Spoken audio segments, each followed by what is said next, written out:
Damos comienzo a un nuevo programa, Servidores de Dios. Quien te habla es Manuel Cornejo. Estaré compartiendo la palabra de Dios y lo haré de una manera expositiva, versículo a versículo. Y en esta ocasión será en el libro de Josué, capítulo 2 y versículo 11, donde dice: Oyendo esto, ha desmayado nuestro corazón, ni ha quedado más aliento en hombre alguno por causa de vosotros, porque Jehová vuestro Dios es Dios, arriba en los cielos y abajo en la tierra. Rahab, como mujer creyente, reconocía la soberanía de Dios, ya que el soberano había actuado sobre los reyes de la tierra y, por tanto, estaba por encima de todos ellos. El desaliento había llenado de miedo el corazón de todos los moradores de Jericó y su comarca. Cuando dice que el aliento, en el sentido de ánimo, había desaparecido de ellos. Y tan solo el miedo y el desánimo llenaban a cada persona. Por otro lado, los adoradores de los dioses falsos estaban acostumbrados a creer que el ídolo tenía una determinada área de influencia en la que era el mayor entre todos los otros dioses. De otro modo, que sus adoradores estaban seguros que esa zona controlada por él, mientras podían correr peligro en otra donde el dios no podía ejercer su poder.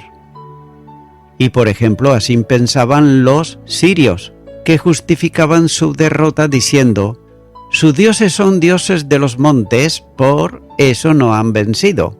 Primer libro de Reyes, capítulo 20, versículo 23. Ahora bien, cuán pobres son los dioses de los hombres, ¿verdad?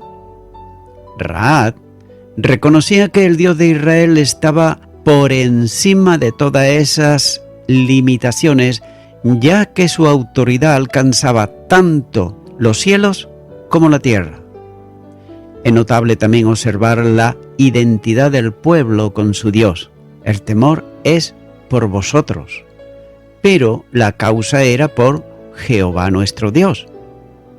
Téngase en cuenta que solo una fe sincera y genuina podía llevar a una pagana o tal confesión. Pero la soberanía de Dios, sin embargo, es la experiencia del ejercicio de su supremacía, ya que Él es soberano porque es el Altísimo. Es soberano porque es Señor en cielos y tierra. La más gloriosa de sus criaturas es como nada delante de sus ojos. Es también soberano porque es infinitamente libre e independiente de cualquier circunstancia o situación. Nada puede influirle y nada puede hacerle cambiar en sus decisiones. Él dice: mi consejo permanecerá y haré todo lo que quiero. Isaías capítulo 46 y versículo 10. Rahab reconocía que Dios es soberano. La perfección de la soberanía debía ser creída, predicada y enseñada tanto como los otros atributos de Dios. Sin embargo, es una verdad que le molesta tanto al yo del hombre, que la desprecia y además la rincona en el almacén de la teología poco recomendable.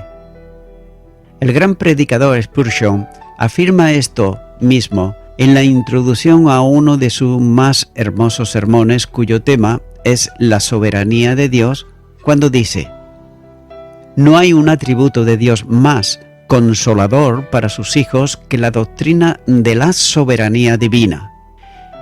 Bajo las adversas circunstancias, en los más graves contratiempos, ellos creen que esa soberanía ha ordenado sus aflicciones, que las gobierna y que las santifica.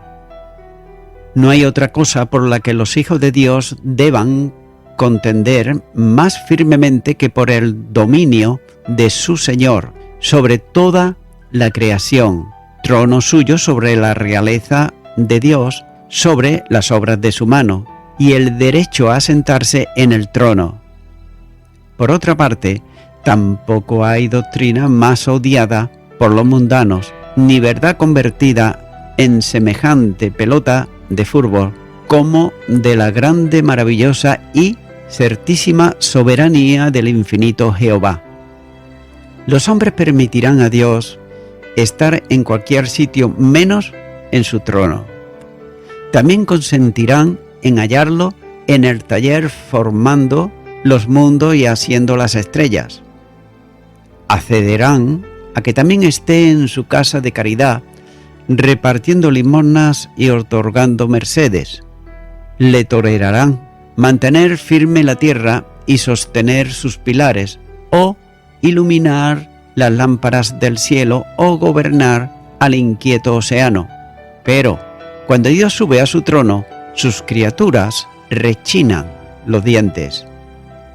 Y cuando proclamamos un Dios entronizado y su derecho a hacer según le plazca con los suyos, a disponer también de sus criaturas como le parezca sin consultar con ellas, entonces somos silbados y también despreciados, y los hombres cierran sus oídos a nuestras palabras, porque un Dios en su trono no es el Dios que ellos aman, ya que le agradaría contemplarle en cualquier sitio, menos en su trono, con su cetro en su mano y la corona en sus sienes. Pero sin embargo es un Dios entronizado en el que a nosotros nos gusta predicar, en quien confiamos, de quien hemos cantado y de quien hablamos. Y hasta aquí el sermón de Spurgeon. La salvación del hombre es un acto de la soberanía de Dios, ya que Dios salva por una sola razón, el puro afecto de su voluntad. Efesios capítulo 1 y versículo 5. La planificación de la salvación ha sido un acto pleno de su soberanía al haberse determinado antes de la creación del mundo, cuando dice, en la segunda carta a Timoteo capítulo 1 y versículo 9, quien nos salvó y llamó con llamamiento santo, no conforme a nuestras obras, sino según el propósito suyo y la gracia que nos fue dada en Cristo Jesús, antes de los tiempos de los siglos. La eterna elección de los suyos en Cristo obedece a un acto soberano de Dios, según nos escogió en Él antes de la fundación del mundo para que fuésemos santos y sin mancha delante de Él. Efesios capítulo 1 y versículo 4. La Biblia afirma que toda la salvación que comprende su planificación, ejecución y aplicación es solo de Dios, por tanto es un acto soberano suyo. El Salmo capítulo 3 versículo 8 dice, la salvación es de Jehová, sobre tu pueblo sea tu bendición. Y también en Jonás capítulo 2 y versículo 9 dice, mas yo con voz de alabanza le ofreceré sacrificios, pagaré lo que prometí, la salvación es de Jehová. Dios hizo toda la obra y en ella cualquier otro ser está absoluta y totalmente excluido. Dios, que da su vida, proclama esta verdad sobre la misma cruz con un rotundo y definitivo consumado es. Juan capítulo 19 y versículo 30. Nada puede añadirse porque nada es necesario añadir para la salvación, ya que la invitación que el Evangelio dirige a los perdidos se establece desde la autoridad soberana de Dios. Nótese que no es un ruego lastimoso y lloroso que ese Dios pequeño de humanismo hace, ya que es la voz autoritativa del soberano quien llama a los hombres a la salvación. Y así encerraba Pablo un sermón evangelístico ante una concurrencia de expertos humanistas en Atenas, cuando dice, pero Dios, habiendo pasado por alto los tiempos de esta ignorancia, ahora manda a todos los hombres en todo lugar que se arrepientan. Hechos de los Apóstoles capítulo 17 y versículo 30. Pero, ¿cómo cambiará la evangelización si cada predicador tuviera claro la realidad de la soberanía de Dios y la creyera profundamente? La invitación del Evangelio no es un ruego que Dios hace. La invitación del Evangelio no es un ruego que Dios hace, sino un mandamiento que establece. Ya que quien rechaza el mensaje salvífico del Evangelio no está rechazando una invitación, sino quebrantando un mandamiento. El pecador se pierde cuando desprecia el Evangelio, no solo por sus muchos pecados, sino por uno específico. Note lo que dice: el que cree en el Hijo tiene vida eterna, pero el que rehúsa creer en el Hijo no verá la vida, sino que la ira de Dios está sobre él. Juan capítulo 3 y versículo 36. Por otro lado, el humanismo pretende que el hombre comparta la obra de salvación con Dios. Pero el Dios, con minúscula, humanista, es un Dios sumamente pequeño, ya que en nada es parecido al Dios de la Biblia. Según su Evangelio, Dios hizo una parte, y sin duda grande, de la obra de salvación, pero el hombre también ha de hacer la suya. Sin la acción humana, el glorioso plan de salvación se hace ineficaz, y en alguna medida Dios debe sentirse satisfecho cuando un perdido viene al Salvador y evita el fracaso de la obra de la cruz. Ese no es el Dios de Pablo, ese no es el Dios de la Biblia. El reconocimiento de la soberanía de Dios es necesario para una iglesia victoriosa. La de los tiempos apostólicos reconocía profundamente la soberanía de Dios, y así lo expresaban en oración cuando tenían que enfrentarse con momentos difíciles para la proclamación del Evangelio, ya que aquellos entendían que el soberano había establecido la evangelización del mundo y aceptando en la práctica la verdad de la fe. Oraban ellos para que en su soberanía les comunicara el poder necesario para una misión que iba a resultar muy difícil. Y note que la manifestación del poder no se hacía de esperar, y el soberano Espíritu de Dios actuaba en poder, sacudiendo el lugar que la iglesia estaba y comunicando a cada creyente la energía suficiente para proclamar la palabra con denuedo. Cuando dice: cuando hubieron orado, el lugar en que estaban congregados tembló, y todos fueron llenos del Espíritu Santo y hablaban con denuedo la palabra de Dios. Hechos de los Apóstoles, capítulo 4 y versículo 31. Las vidas santas de los cristianos eran consecuencia del poder del Espíritu y el temor también reverente de aquellos en el resultado del reconocimiento de la soberanía de Dios. Por tanto, no puede extrañar que el Evangelio alcanzara a tantos miles y que el poder de Dios se manifestara diariamente entre su pueblo. Téngase en cuenta que la soberanía de Dios es base de la esperanza cristiana, ya que el Altísimo ha establecido que a su tiempo la Iglesia será presentada delante de Él, sin mancha ni arruga. Efesios capítulo 5 y versículo 27. Ninguno de los que han creído faltará a tal cita, ya que el compromiso de Dios lo hace imposible, porque Cristo es el que murió y resucitó, y por tanto es soberano, Rey de reyes y Señor de señores. Apocalipsis capítulo 19 y versículo 16. Él ha recibido de su Padre la misión de custodiar a quienes le han sido dados para que no se pierdan ni uno y todos sean resucitados en ese momento.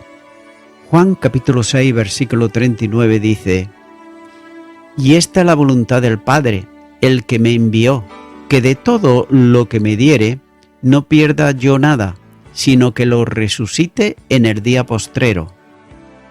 Para ello, en identificación con Cristo, son puestos en su mano de plena seguridad, sobre lo que el Padre coloca también la suya en su abrazo de garantía eterna. El Evangelio de Juan capítulo 10 y los versículos 27 al 30 nos dice: Mi oveja oye mi voz, y yo las conozco y me sigue, y yo les doy vida eterna, y no perecerán jamás, ni nadie la arrebatará de mi mano. Mi Padre me las dio, es mayor que todos, y nadie las puede arrebatar de la mano de mi Padre. Yo y el Padre uno somos. El poder de Dios actuando juntamente con su soberanía garantiza la eterna seguridad para el que ha creído. Quien ha determinado salvar eternamente tiene también el poder para llevarlo a cabo. Cuando dice: Y aquel que es poderoso para guardaros sin caída y presentaros sin mancha delante de su gloria, con gran alegría, al único y sabio Dios, nuestro Salvador, sea gloria y majestad, imperio y potencia, ahora y por todos los siglos. Amén. Judas, versículos 24 y 25. El verdadero creyente descansa en la soberanía de Dios. Continúa ahora con el versículo 12, donde dice: Os ruego pues ahora que me juréis que Jehová, que como he hecho misericordia con vosotros, así la haréis vosotros con la casa de mi Padre, de lo cual me daréis una señal segura.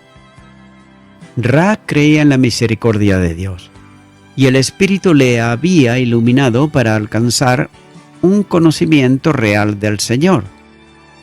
La fidelidad, el poder y la soberanía de Dios eran parte de la fe de Ra en el Dios de Israel.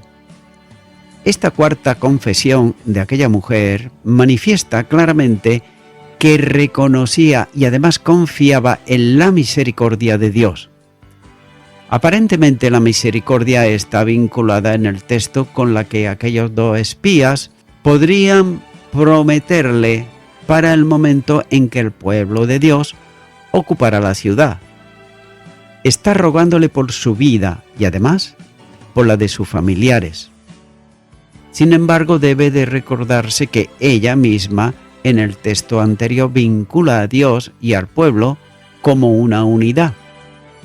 De manera que si Dios había determinado darles la ciudad y ellos llevaba aparejada la muerte de sus habitantes, Dios mismo, para que pudiera ser salvada ella y los suyos, había de mostrarse misericordioso.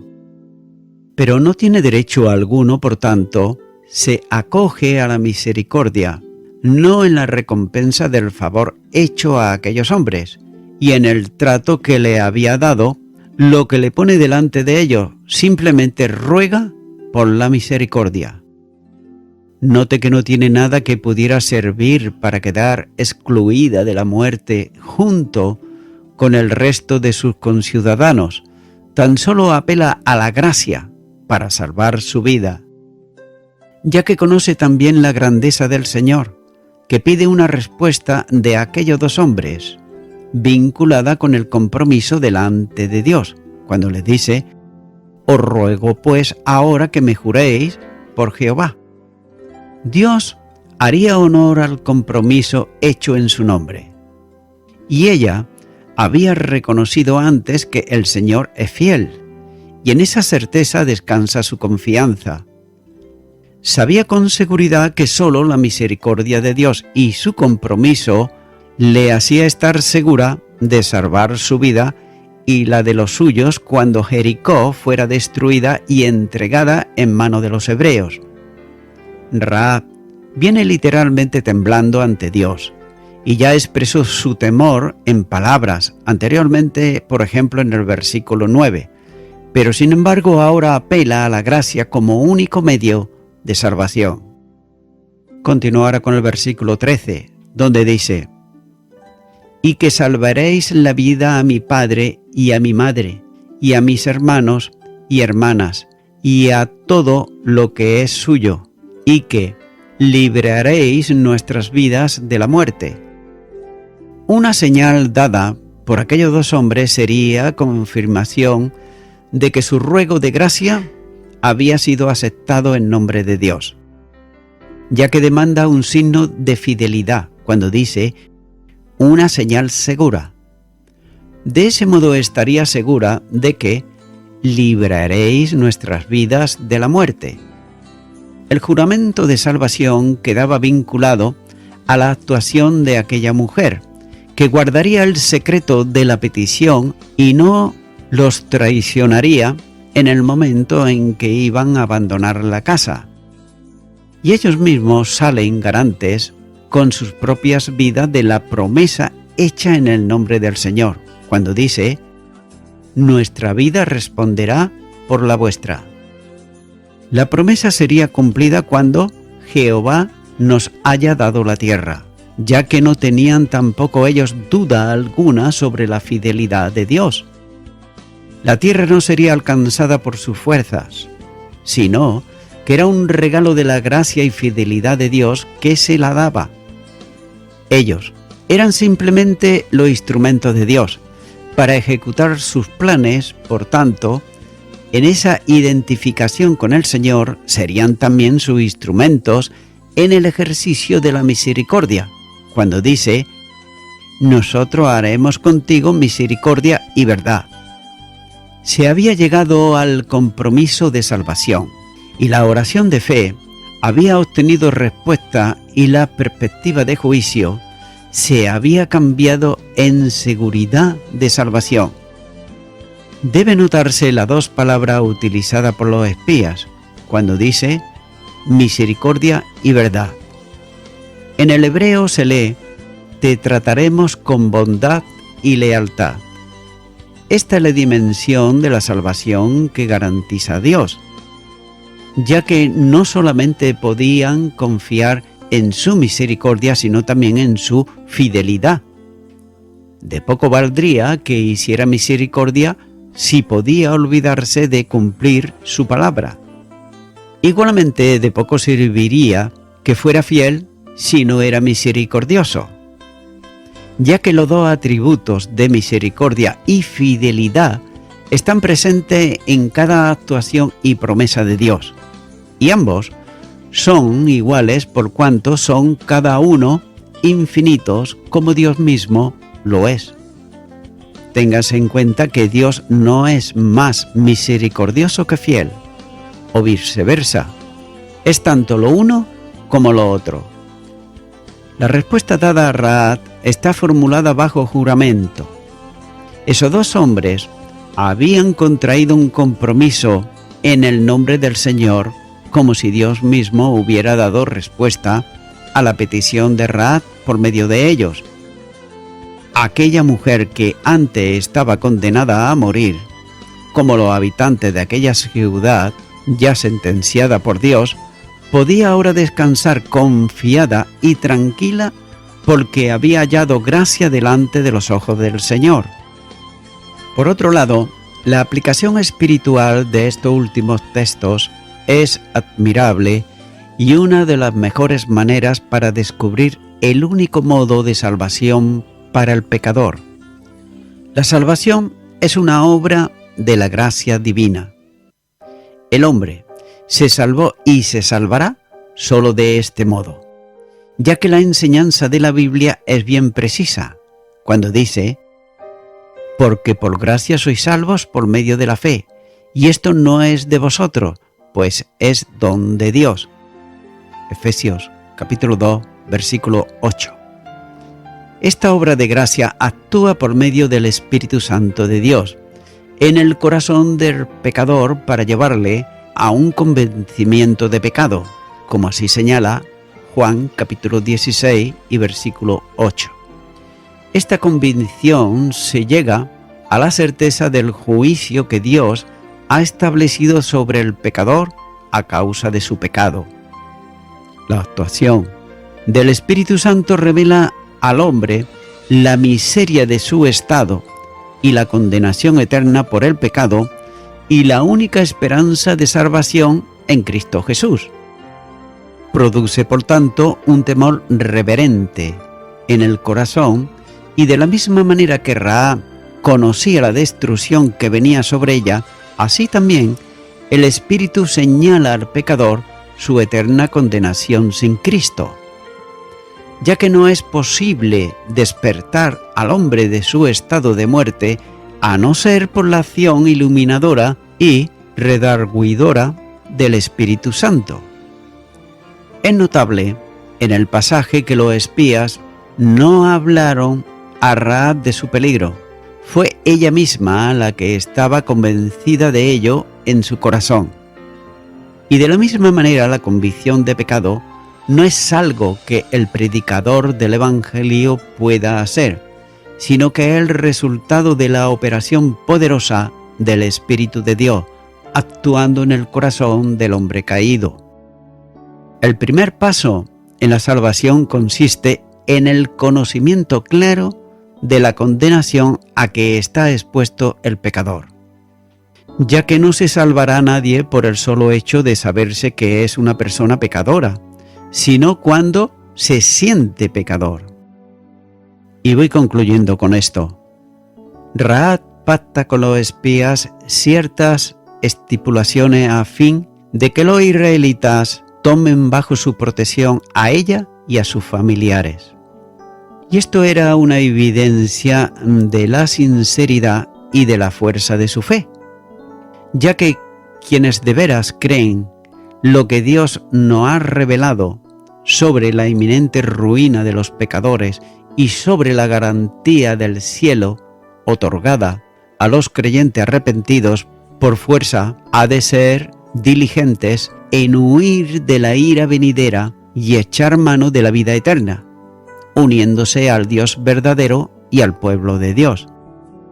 Amigo y amiga oyente, la persona que se siente pecadora es la que viene a Jesucristo y lo hace en arrepentimiento, porque sabe lo que le puede venir encima si lo deja para más tarde.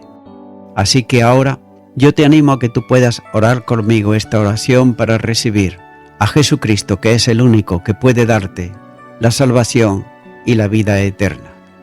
Ora conmigo y repite, si nunca antes la has hecho, esta oración de fe y di: Señor Jesús, vengo a ti en arrepentimiento para pedirte perdón por todos mis pecados y arrepintiéndome de todos ellos. Te abro mi corazón y te recibo como mi único y suficiente Salvador. Te doy gracias. En tu nombre. Amén. Amigo y amiga oyente, si tú has hecho esta oración de corazón, te recomiendo que comiences a orar a Dios, en primer lugar, en el nombre del Señor Jesucristo. Orar a Dios no es rezar, sino que es hablar con una persona. También te recomiendo que leas la palabra de Dios y lo hagas a diario. Comienza, por ejemplo, con el Nuevo Testamento. Y también, por último, te recomiendo que para que puedas crecer espiritualmente, te congregues en una iglesia cristiano-evangélica, donde se predique, se enseñe y se practique la sana doctrina y la palabra de Dios. Congrégate ahí y con el tiempo podrás crecer espiritualmente y también servir al Señor Jesucristo. Que Dios te bendiga. Y a toda la audiencia, nuevamente ya me estoy despidiendo de todos ustedes y será hasta el próximo programa. Que Dios os bendiga a todos.